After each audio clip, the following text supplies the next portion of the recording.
When I was 19 years old, I went to Mexico to travel. And I met Daniel. It was something I'd always dreamed of, but it was kind of beyond a dream. It was actually going to happen. I was going to marry the perfect man. I knew something wasn't quite right. He sounded a bit dodgy. You never loved me. You love my money. As soon as Sebastian was born, I realized that Daniel wasn't the man I thought he was. I no longer was his princess. I just became the bitch. When Samantha Lowry went to Mexico, she thought she'd met the man of her dreams. But then he vanished with their baby. Nobody's going to take a baby away from his mother. Daniel had stated that he would kill Sebastian. I kept telling myself, nobody would do it. They'll bring him back any second.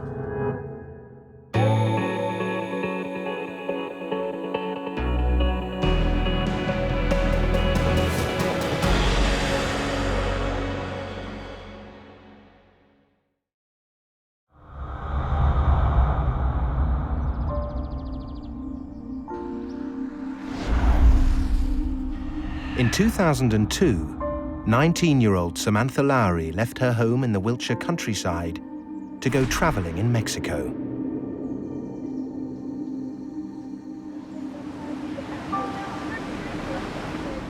On one evening, I went to a bar, and Daniel was sat across the bar from me, and we were just looking at each other all night.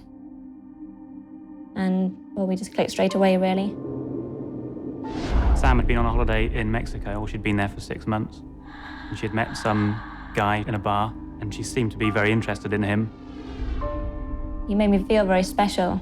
He used to, well, treat me like a princess. Sounded like a fairy tale when she'd met this man that she was in love with, and he was wealthy. And We spent about 3 months together in Puerto Vallarta, and then I left to go back to England to go to university. And during the next 3 years, we stayed in close contact by email. I knew that I had strong feelings for Daniel, and he said he was still in love with me. So in August 2005, I booked a 2-week holiday to go and visit Daniel in Playa del Carmen.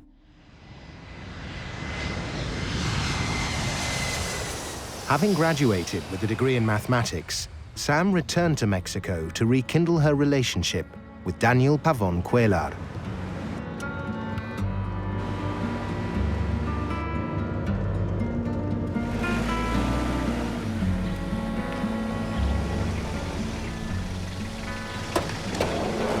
When I arrived, we clicked again straight away. He owned a hotel and booked a room for me to stay in. Daniel was an artist, and he came from an incredibly wealthy family from Mexico City.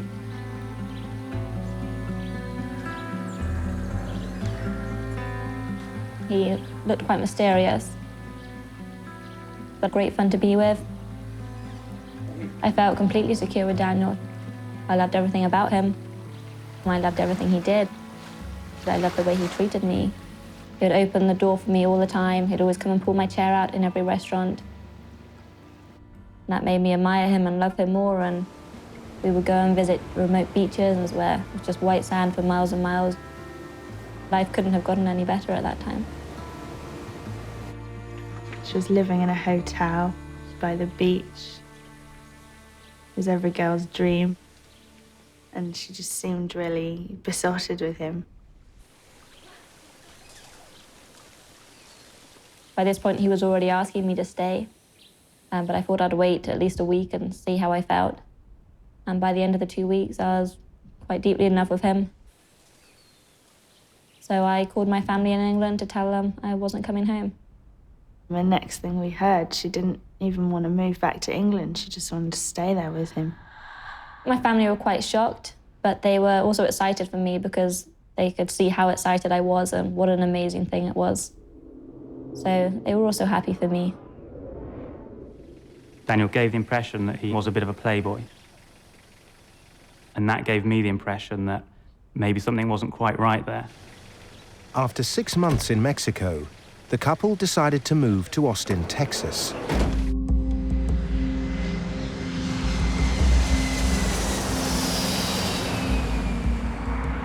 Daniel's family owned a house there.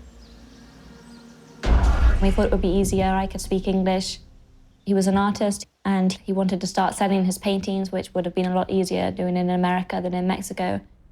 And we thought we could base ourselves there, and then we could still go back to Mexico and England when and as we pleased. Daniel planned a surprise for Sam to celebrate moving into their new home. Thank you, baby. This is a rose petal? Yeah. Did you buy every rose in all? And as he opened the door, there was all these presents laid out, which was very unexpected, but very nice. And I just started opening each one. And this one is for you. And it was incredible to have that many presents. It was like being a spoiled child.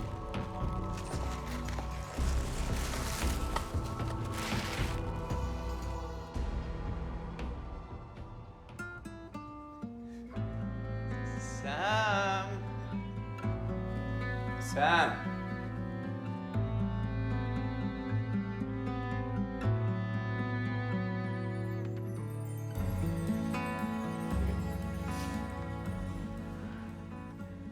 And then at the end, he got down on one knee and asked me to marry him. Will you marry me? And I said yes, and then I started crying, and I think he had a few tears, and we were just hugging and just incredibly happy.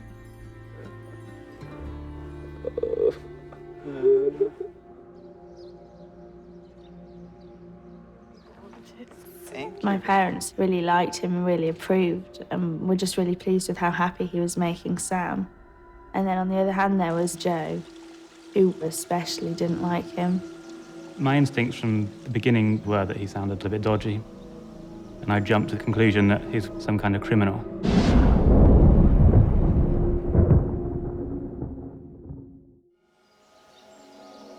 In August, I found out I was pregnant. When I told Daniel I was pregnant, he was incredibly happy and excited about it too. But as I became more tired and less able to do things, and my stomach got bigger, I started to notice that Daniel's behavior was changing. He stopped being so nice to me, the gifts stopped coming, and we were getting on less and less, and he was becoming a very different man to the man I thought he was.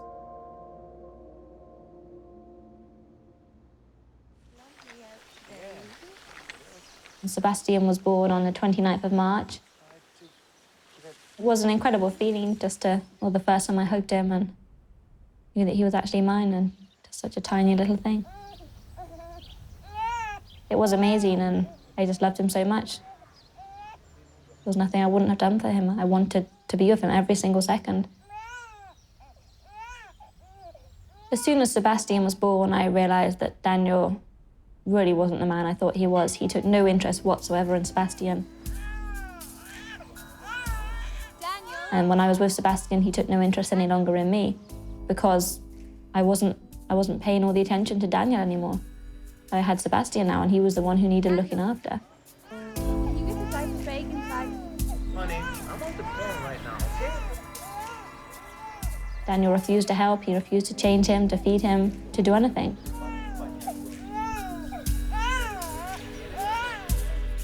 He would say a man's duty is to go out and work and bring in the money, and a woman's is to look after the baby in the house. Before Sebastian was born, he said he'd never held a baby in his life.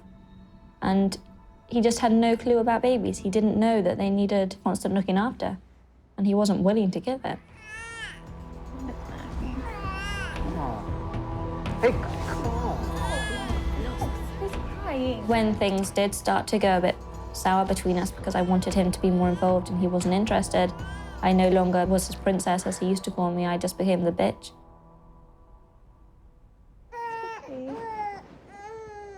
So, come on.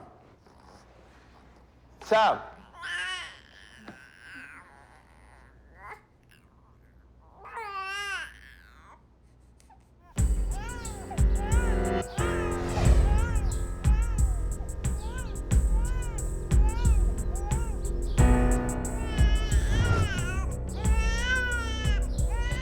Come here, Jake. Do something with the baby, okay? Thank you.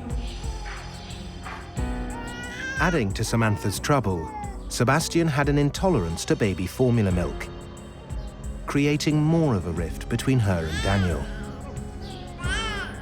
Baby, I'm doing my work right now.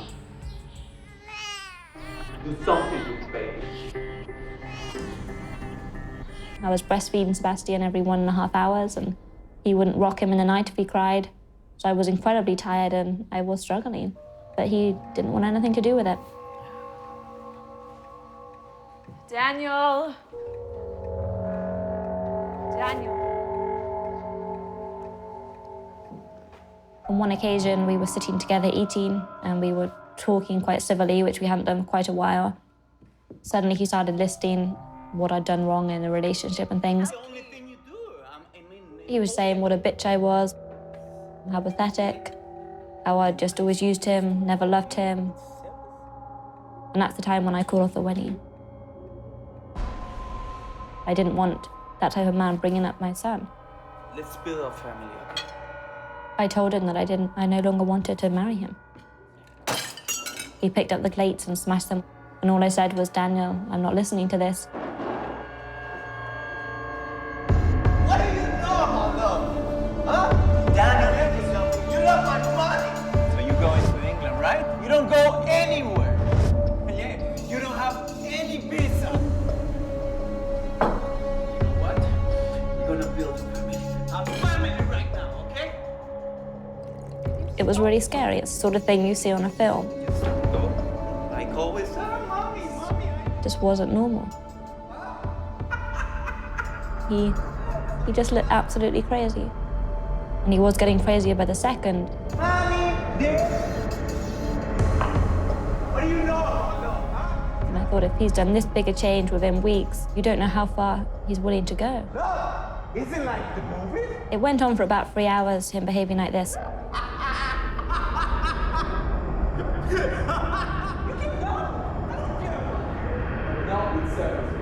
I was very, very scared. And I was incredibly scared for Sebastian. You can go to England, but let's stay with me. I promise. Sam decided that she wanted to take Sebastian back to Britain. But there was a problem. Under international law, she needed Daniel's permission. What's more, her visitor's visa had expired, making her an illegal alien. I went from completely trusting him and knowing he'd do the best for me to realizing that he had complete power over me now and he was in control of everything. If I didn't do as he pleased, then I would lose Sebastian.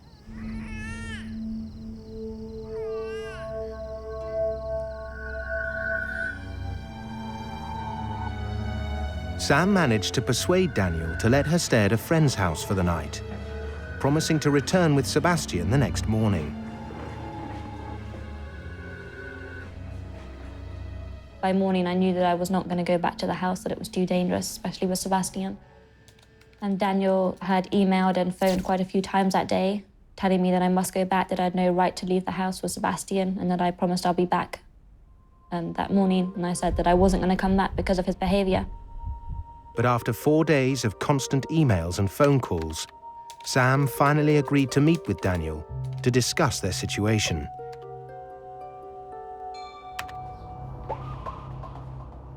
As agreed, Sam returned with baby Sebastian to meet with Daniel. At 4 o'clock, I took Sebastian round to Daniel's. How's the baby? I then thought I could have a nap while Daniel was going to be with Sebastian for a while. So I went and lay down. Sam, But a few minutes later, come on, go away. Who are you talking Just about? go, come on. Daniel told me to get out of his house. So it's my time with Service right now. Why don't you leave? Come on, just go. Come on. Are you kidding me? No, I'm serious, come on. So I didn't want an argument. I'd had enough of arguing. I went and stood outside the door. A few minutes later, I thought, this is ridiculous. I can't bring Sebastian round and stand outside the door.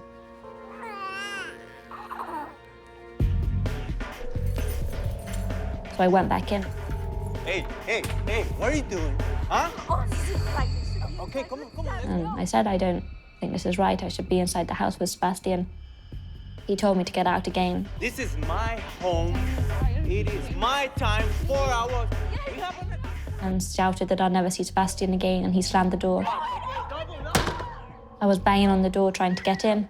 and he wouldn't let me in.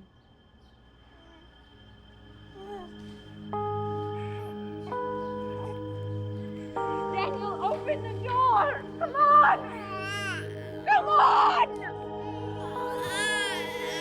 Open the door! By this point, I was crying and really scared of what was actually going to happen. Let me in!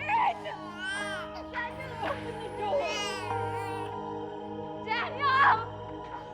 Daniel, open the door! Come on! Daniel, come on!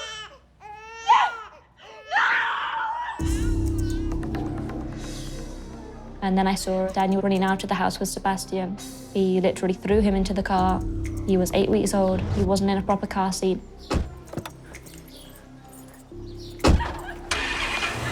And Daniel got into the car and raced off at an incredible speed.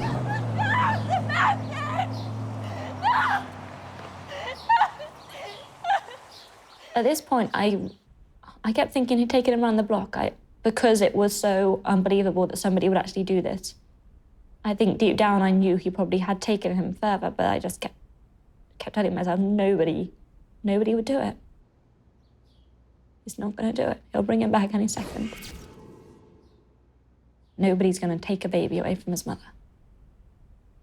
But he didn't come back. For the first time in my life, you're in a situation where there's really nothing that you can do. I received a phone call just saying, I need to come home now. I was just told that Daniel had taken Sebastian. I woke up to a message from my brother saying, Daniel's taken the baby. I decided I was going to call the police because I had already decided I was going to go for custody regardless of my visa. And when the police arrived, we went into Daniel's house and then we started rummaging through things and we found some very strange notes and a map of Mexico. So we guessed he was going to Mexico with him. With nowhere to live, Sam moved back into Daniel's house. And with the help of the Austin City Police, who overlooked her expired visa, she began to search for her baby. There was another reason for the urgency: Sebastian's intolerance to formula milk. My greatest fear then was that Sebastian was intolerant to formula, and I wasn't there to feed him, so I didn't know what would happen to him. Within 24 to 48 hours, he could die of dehydration. If he survived one day, he may not survive the next.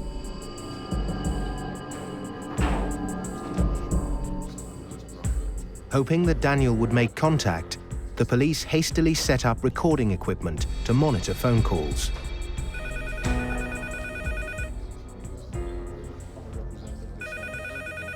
While the police were still there, the phone rang and it was Daniel. He told me that I needed to go down to Mexico that day. He gave me a list of things to pack, what to do with the house, and then I would go and join him. He told me that if I had told the police or my family or anyone else what he had done, then I would never see Sebastian again. I was crying and begging. I didn't know what to do.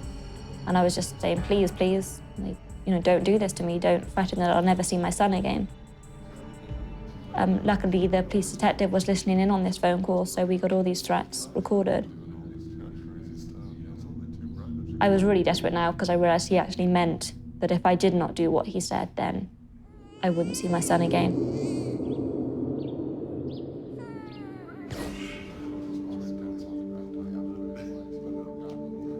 Daniel wanted me to go to Mexico where he could have complete control over me.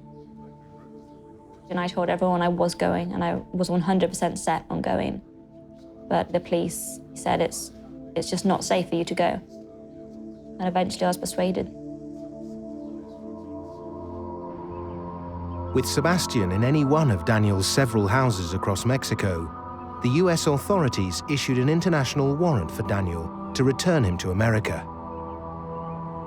But the problem was that Sebastian was under the jurisdiction of Mexico, and the US authorities, all the British authorities, are not allowed to work in Mexico without their permission.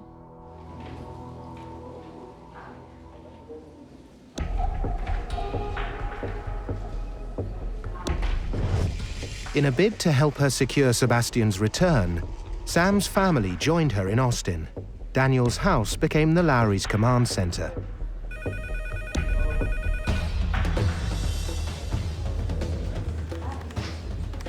It's not in my family just to sit by and let something bad happen to us. We set the entire house up around trying to find Sebastian. We brought new computers in. We set up new internet connections. And we started trying to log any information we got on Sebastian's whereabouts or Daniel's intentions. We didn't stop morning till night. One person would be checking the emails, another would be plotting on a map his latest movements. Somebody else answering phone calls. And it didn't seem to stop. We didn't eat. We were sleeping in 2-hour shifts. Sometimes it just seemed like there was too much to do. There seemed to be people running everywhere. It was manic.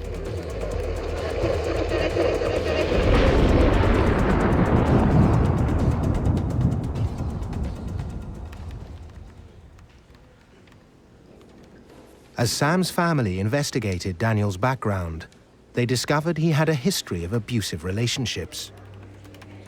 He had a current arrest warrant for unpaid child support from a lady who he had a child with years ago. And we found a previous arrest warrant on Daniel for stalking his ex-wife and harassment and threatening bodily harm with a knife. I mean, he had done this his whole life. He had abused a lot of people. It made us fear a lot more for what he could do to Sebastian.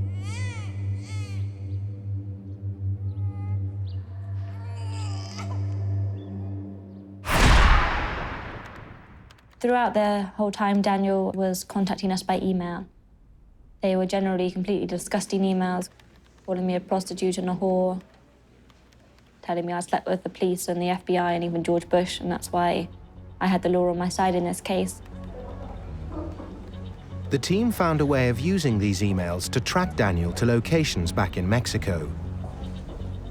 It wasn't precise, but without any clear information on his whereabouts, it was the best they had. And we saw that every 2 to 3 days he was generally moving. Okay. Even though at this time I was in complete despair and didn't know if I would ever make it, and at times I really didn't think I could go on or want to keep living, something inside me did keep me going on. And I did know deep down that, even if it took me the rest of my life, I would keep searching for Sebastian. That was what I was going to do forever.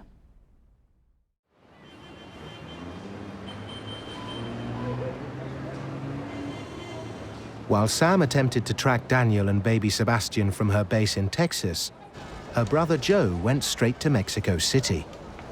We recruited a close friend of mine, Tristan. He was going to go with me to Mexico. We realized we were in potentially very dangerous waters. Our aim was to try and find out any information we could, try and find where Daniel was, and try and be undetectable so nobody would know where we were, so there could be no chance of us getting caught.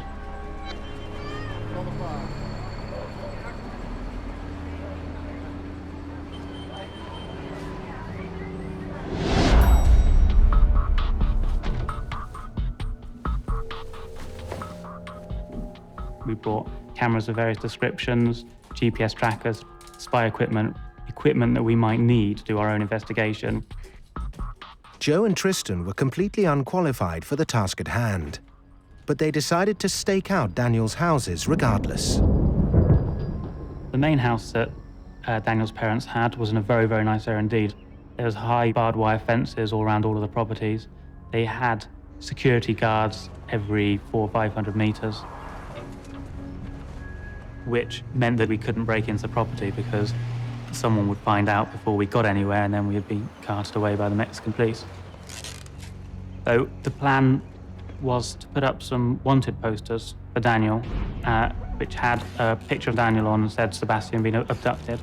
We put these up around the areas that his parents lived in. The purpose of this was to show the family that this was very serious. They could not just brush this under the carpet. When we were putting the posters up outside the parents' property, we actually spotted Daniel.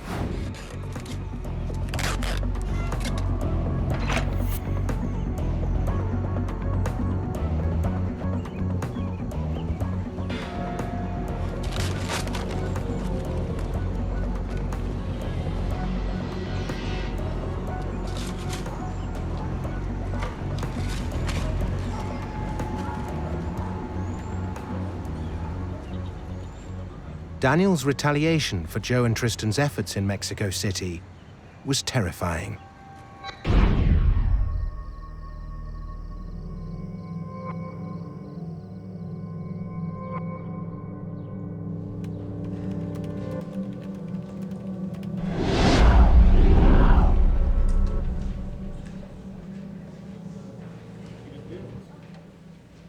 Daniel started a 6-day countdown that Sebastian will die. He wouldn't say why he'd die, he just would say he would die.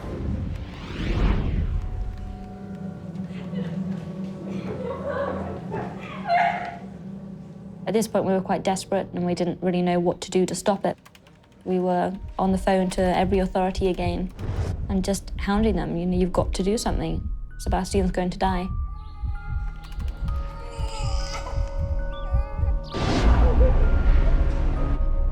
As each day passed, we were getting more frantic because in our mind, there was a realistic chance that he was going to kill Sebastian at the end of 6 days. Initially, we felt like, well, we had 6 days and that would make people act, but things were carrying on the same as before. Each day I was living in torture. It was just a feeling of complete and utter helplessness. And it was scary because, you know, a madman had the power.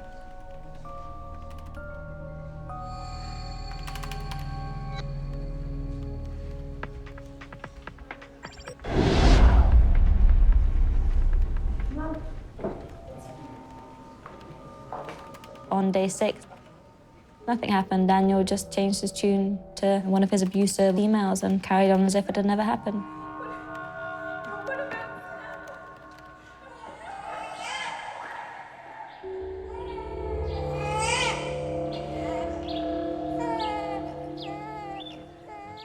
The hate I felt towards Daniel was insane, and it was really scary because I've never felt hate before, let alone that strong. I mean, I hated him so much. I was so angry at him.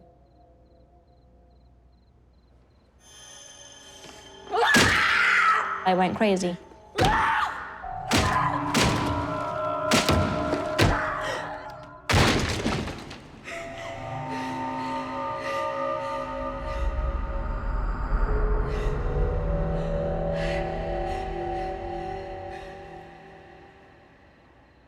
I kept thinking, I can't do this for much longer. You know, a few more days and I won't make it.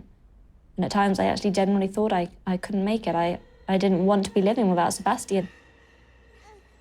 I think she would have spent every single day wondering what her son was doing and where he was. It just would have ruined her whole life. I don't think it's something any mother gets over, losing a child, and especially if they don't know where they are or what's happened to them.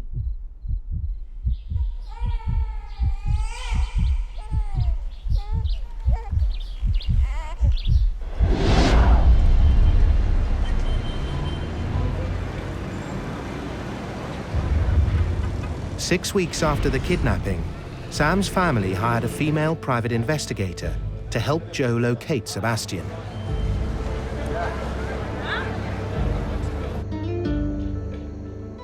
We went around all of his houses one of the evenings, and we made the foolish mistake of going back around the same houses on a second evening.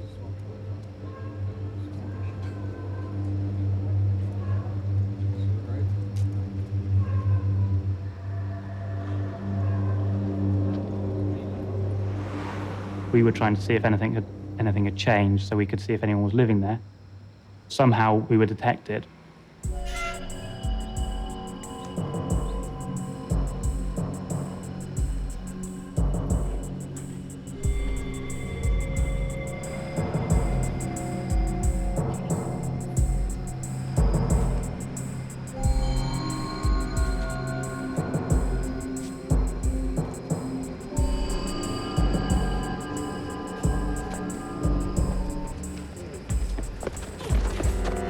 I don't really know exactly what happened because it was all so quick.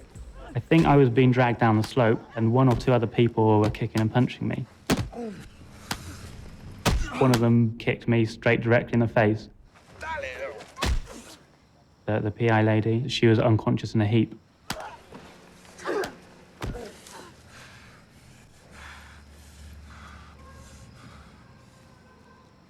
There was a lot of blood everywhere. My mouth was bleeding, my nose was bleeding. The next day we had a meeting with the FBI and they basically said this kind of thing does happen, and in their opinion it was a strict warning. Don't go down this path, do not track us. Finally, several weeks after the kidnapping, they got the news that they'd been waiting for. A Mexican judge had approved the warrant for Daniel's arrest. It meant that the Mexican police now had the power to raid Daniel's properties in the search for Sebastian.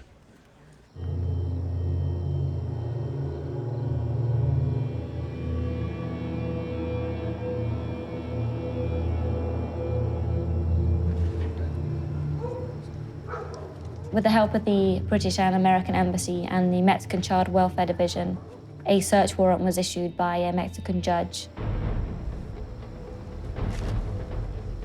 All of Daniel's houses were raided by the Mexican authorities.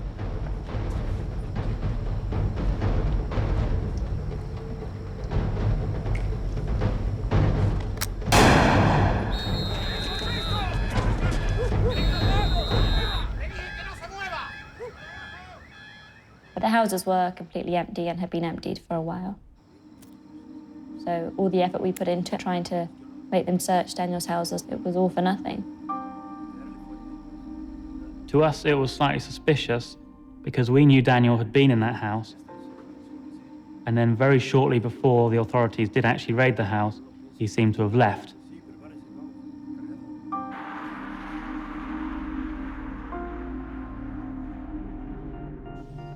In mid-October, 5 months after Sebastian's kidnapping, Sam made a pivotal decision. It had got to the point that nothing was happening anymore. And even we were running out of things to do. We had used, the FBI. We had hired some of the best private investigators we could possibly find. Sam was planning to go to Mexico, and I was just really hoping that she'd change her mind somehow. Everyone else was scared for me, but I wasn't. And I wrote my will in case anything did happen. And I went down there to help Sebastian.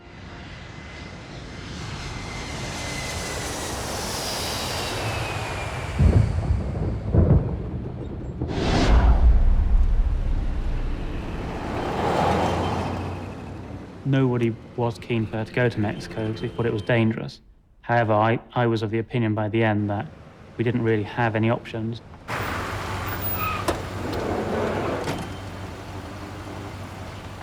We had done everything that we could think of to try and save Sebastian.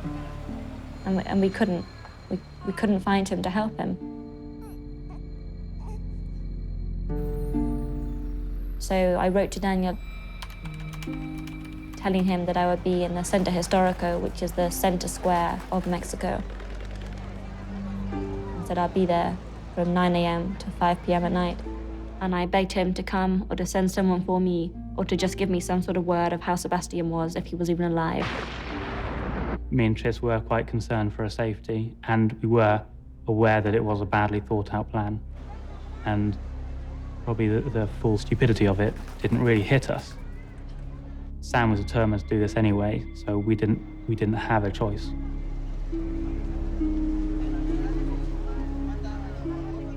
People have said he can send people to come and take you away. They could, keep you hostage. They could kill you. You're the cause of Daniel's problems right now, and all he needs to do is get rid of you, which isn't hard, and then they're gone.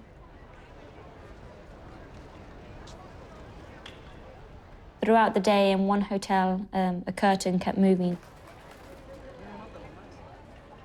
There was somebody looking out. And I was trying not to look directly at the window because I didn't want them to see that, that I knew.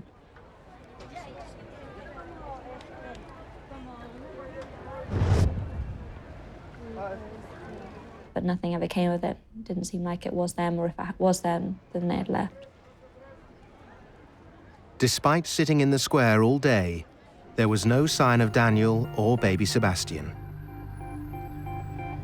Low on funds, the Lowrys were running out of options.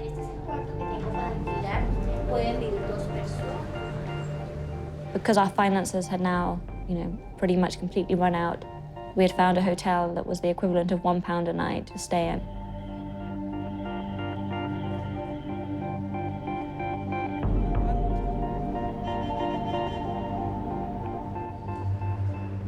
Because we were trying to save money, we were only eating rice and bread and bananas, so we all got quite ill. But it just really didn't matter. We just kept fighting through it. I think we were possibly more depressed at this time because it seemed that life could not get any worse.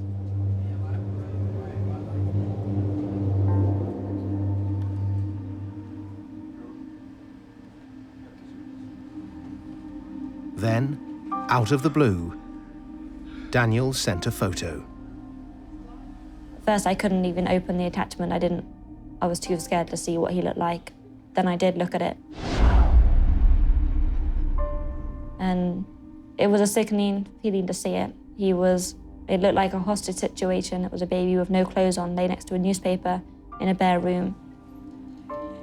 It was the first hard evidence that Sebastian was alive and had survived his intolerance to formula milk.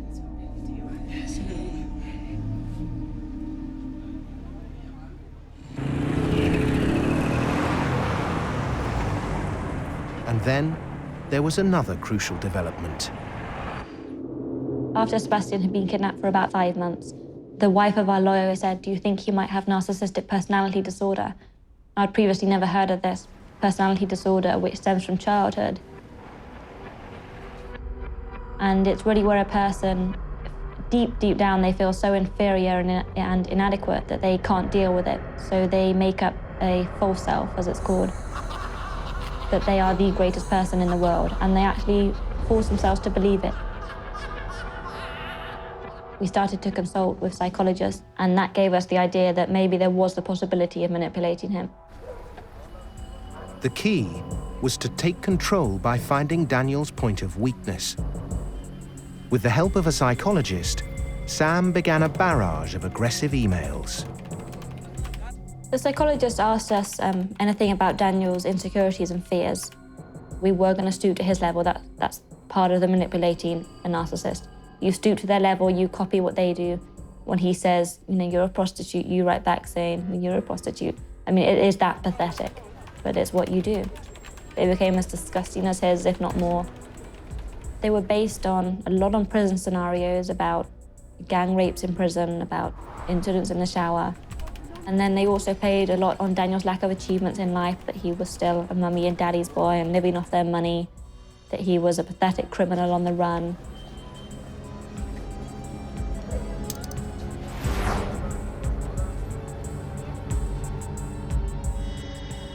But at the end of each one, it gave him a way out. If you return Sebastian to me, we will stop, and we won't chase you to the ends of the earth. But if you don't, we will, and your life will end up in prison. And he didn't want to go to prison as much as I wanted Sebastian. I remember reading the email from Daniel begging us to stop. And it was quite a short email from him. It said in big, bold capital letters, "I beg you to stop writing these emails." I realized that for the first time during all this time that I had a bit of control, because our plan had actually begun to work. Finally, Daniel relented. His lawyers contacted Sam and offered her a chance to discuss custody and see her baby.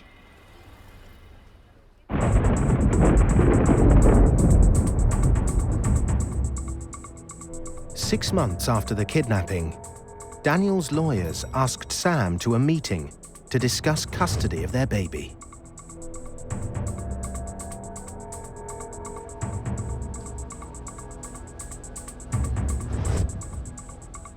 When we went up to the meeting, I was told that Daniel wasn't going to come, that one of the lawyers was going to go and get Sebastian because Daniel was scared he'd be arrested. They had a video camera in my face the entire time, which I was asking them not to, and they insisted.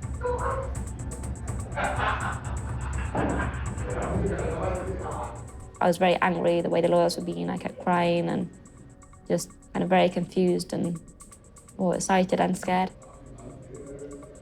Daniel's lawyers wound us up the wrong way quite a lot. We found the lawyers to be quite arrogant, but there was also obviously the fear that Daniel would chicken out of giving Sebastian back, or something else would go wrong. And it took about an hour to go through everything and sign it. And although it felt we were so close, we were still so scared that it wasn't going to happen.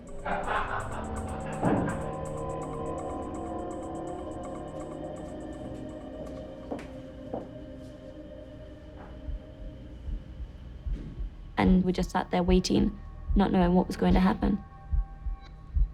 Seemed to take forever. It was so hard not knowing, if this was the time I was really going to see my son, or if it was going to be messed up again.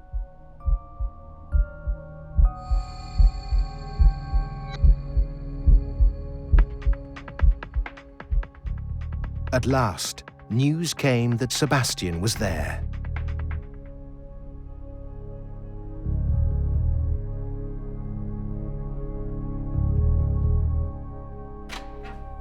I opened the door, knowing Sebby was inside. There was Sebastian, someone was holding him. And I just went over and kind of grabbed him and was hugging him. And it was incredible. It was an incredible relief, but it was also incredibly hard because I didn't recognize him in the slightest. He didn't look anything like the baby who was taken. And I was crying and shaking, and it was very emotional, and I think probably quite a few people had quite a few tears then. Under her agreement, Sam was supposed to return Sebastian the next day.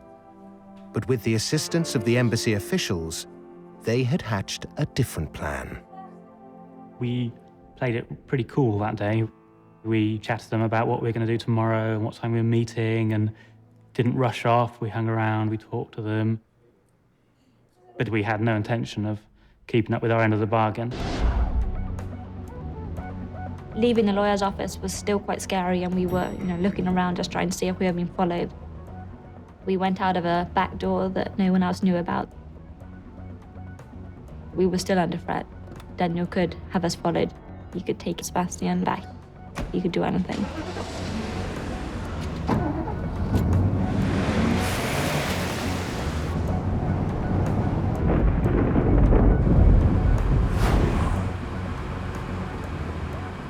That was scary, and it wasn't properly over until I could take off in the plane. Take off and get out of Mexico.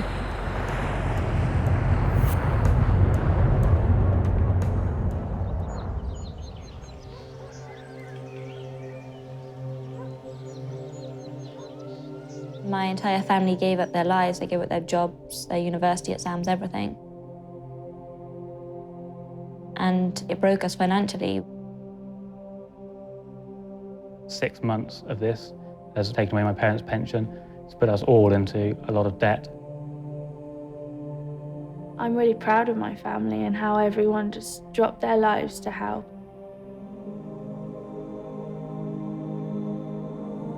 Daniel had no idea how strong I was going to become and how close and strong my family were. He didn't know that, 7 people would be flying out to help me, and we would fight him and his family through the end. And I would have done anything to save Sebastian.